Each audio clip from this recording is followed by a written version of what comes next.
여러분 안녕하십니까, 팔봉쌤입니다. 오늘 주제는요, 중년의 선택이란 테마를 가지고 이야기를 나눠보겠습니다.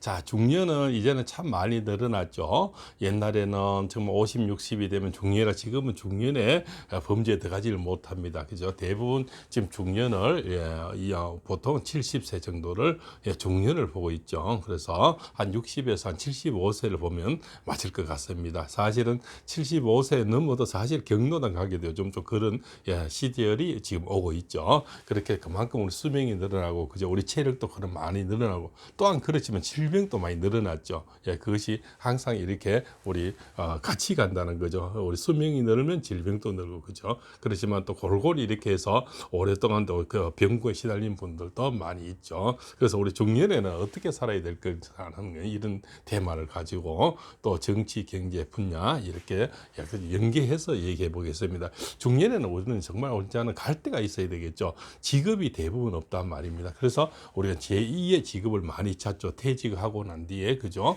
벌써 우리가 나갈 데가 있어. 특히 남자들은 나갈 곳이 있어야 행복 지수가 높아지고, 그죠? 또한 내가 모르게, 또 부인 모르게 이렇게 용돈을 좀 쓸 수가 있고, 그 참 퇴직해서 일일이 좀 얼마 달라 하기는 굉장히 민망스럽고 참 부담스럽죠. 그래서 본인의 일이 있어야 되고, 사실은 또 보이지 않는 비자금도 좀 필요한 거 아니겠습니까? 그 비자금 없이 일일이 참 한 푼 얻으려면 얼마나 잔소리가 많습니까? 자식들도 마찬가지죠. 내가 키울 때는 정말 뭐 해달라 다 해줬는데, 내가 한 푼 얻어쓰기는 정말 민망스럽고 힘든 그런 시간들이죠. 그래서 우리가 자업 중에서는 뭡니까? 풀 베는 것도 있고, 쓰레기 줍는 것도 있고, 뭐 그죠? 여러 가지 뭐 산불 감시도 있고, 여러 가지 제2의 직업이, 마트에 또 우리 알바하시는 분도 많이 있고요. 또 식당에서 이렇게 뭐 약간의 알바하시는 분, 또 고깃집에 불판 닦아 주시는 분, 그죠? 여러 가지 알바들이 많이 있죠. 그러나 어떤 일이든 일을 즐기면서 내 일이 있어야만이, 그래도 아침에 어디에요? 남이 경비 쓰는 것도 많이 있죠. 또 옛날에는 참 우리가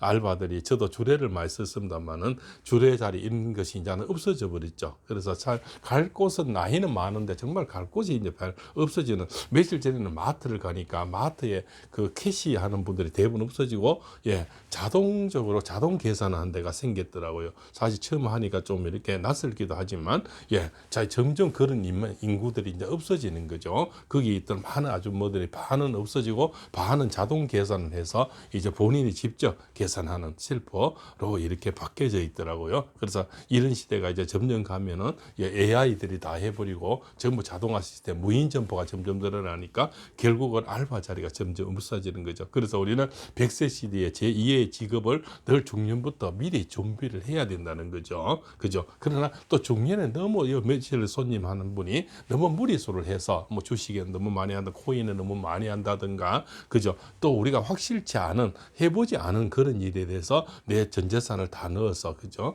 퇴직금 같은 거 다 넣어서 절대 하시면 안 됩니다. 그리고 절대 내가 눈 감기 전에 정말, 그죠? 자식이네 먼저, 물론 내 자식이 이쁘지 않은 사람이 어디 있겠어요. 그러나 내 재산을 먼저 다 준다든가, 그죠? 내 연금을 받는 연금을 일부를 들어준다든가, 이런 걸 절대 삼가하시고, 자식도 자식이 스스로 클 수 있는 힘과, 그죠? 원동력을 줘야 되겠죠. 자생력을 키워줘야 됩니다. 너무 엄마 아버지 의존하다 보면 늘 손불리러 오게 되죠. 또 돈만 떨어지면 오게 되죠. 그리고 나약해지죠. 아무리 자기가 성공했다는 강박관념이 약한 거죠. 아버지가 가면 해결해주고 엄마가 해결해주니까, 그죠? 그럼 결국은 나중에 엄마 아버지도 못 사게 되고 자식도 못 사게 되는 거죠. 부부도 마찬가지입니다. 몇 번 까먹고 이렇게 신뢰가 없어지면 부부도 사실 믿음이 없어지거든요. 그래서 내가 작게 일어서 크게 일어나는 것이 가장 훌륭한 덕망이 되겠죠. 그죠? 그래서 우리가 참 저 세상 가서 나중에 자기들은 논아 가지는 건 어쩔 수가 없겠죠. 그러나 미리 그 사람들을 부탁하거나 기분 좋게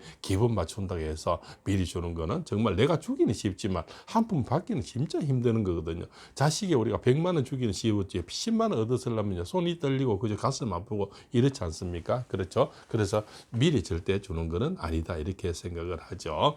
건강도 마찬가지예요. 100세 시대에 이제는 누구나 우리가 건강에 한 가지 취미를 가져야 되겠죠. 예, 배드민턴, 자전거든, 달리기든, 등산이든, 수영이든, 그죠? 뭐 이렇게 뭐 우리가 체력을 키우는 그죠?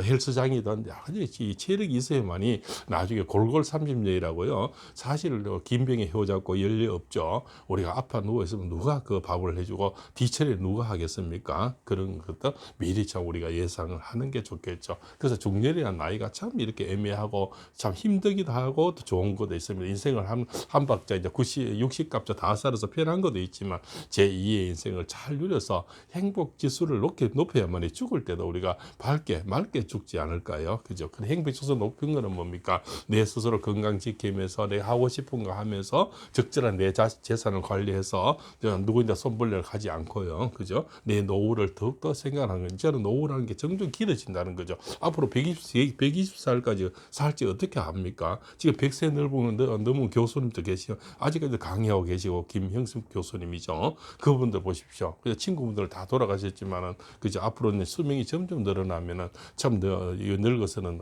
직업이 없어도 안 되고 돈이 없어도 안 되는 거죠. 또 그분도 보면은 참 참모하시는 분이 밥을 다 차려주고 일하지 않습니까? 왜? 자식이 누가 차려줬습니까? 부인이 있습니까? 그죠? 이미 고인이 먼저 됐으니까요. 누가 나에게 밥 차려줄 사람, 뒷바라지 해줄 사람도 있어야 되는 거죠. 그래서 노후 자금이 절대 필요한 겁니다. 그래서 미리 먼저 아무리 이쁘도 며느리 아무리 이쁘도 손자가 이쁘도 미리 다 틀어주고 그죠? 가난한 생활을 할 필요는 없다. 이렇게 볼 수가 있겠죠. 그래서 늘 행복 지수를 더 높이고요. 미리 그죠? 우리가 할 수 있는 알바 자리라도 제2의 인생 또 직업을 할 수 있는 절대 무리시하지 말고 남의 나이가 먹을수록 기가 얇아지거든요. 절대 남의 얘기 잘 듣지 마시고 내가 젊을 때부터 잘 해온 거 아니면 절대 유혹에 빠져서는 해서는 이제는 돌아올 나이가 없다는 거죠. 한번 잘못 가면은 그죠? 어디로 올지 그 원망은 우리 가족 다 같이 잘 살려고 내가 투자했지만 잘못되면 모든 책임은 나인데 다 들어오고 혼자 뒤집어 쓰는 거죠. 그것이 인지상정 아닐까요? 그래서 오늘 테마는 건강 지키면서 절대 내 재산 먼저 주지 말고요. 미리 또 이렇게 노후에 용돈 나올 수 있는 우리가 그 권리소득이죠. 그것이 가진 이런 영상 채널이라든가 숙박업, 임대업, 그죠? 그 다음에 어떤 전보세 이런 게 다 뭡니까? 다 권리소득. 그 다음에 뭐 노령연금도 마찬가지, 국민연금, 그죠? 군인연금, 교육공무원연금, 그죠? 이런 또 여러 가지 경찰연금 이런 것 또한 다 내 노후의 자금이게 되겠죠. 그런 걸 미리 준비해놔야만 이제는 100세 시대에 정말 늙어서는 추한꼴을 안 보이고 살아갈 수 있다는 거죠. 그래서 좀 더 젊었을 때 저 영상은 아마 60대가 많이 5, 60대가 가장 많이 보는 걸 알고 있습니다. 그래서 좀 더 늙었을 때를 준비하는 것이 미래의 미덕이 아닐까. 그래서 아무리 이쁘고 아무리 부탁해도 졸업붙여도 내 걸 다 틀어줘서는 절대 안 된다는 것을 말씀을 드리면서 그죠. 우리가 정년도 대기업에 되는 우리 자식들도 앞으로 평균 지금 48세 정년이 나오거든요. 곧 50세가 못 넘기면서 회사에 나와서는 무엇을 하겠습니까? 이제는 누구나 할 것이 제2의 제3의 작업을 준비하고 살아야만이 이 길어진 인생을 살 수 있는 것이 아닐까요? 자, 오늘 이렇게 해서 팔봉쌤의 중년에 대해 선택에 대해서 테마를 가지고 말씀 나눠봤습니다. 다음 시간에도 좋은 시간에 좋은 강의로 만나 뵙겠습니다. 시청해서 고맙고요. 오늘 내용이 좀 구독, 좋아요, 알림을 주셔서 팔봉쌤의 다음 영상도 기대해 보시죠. 감사합니다.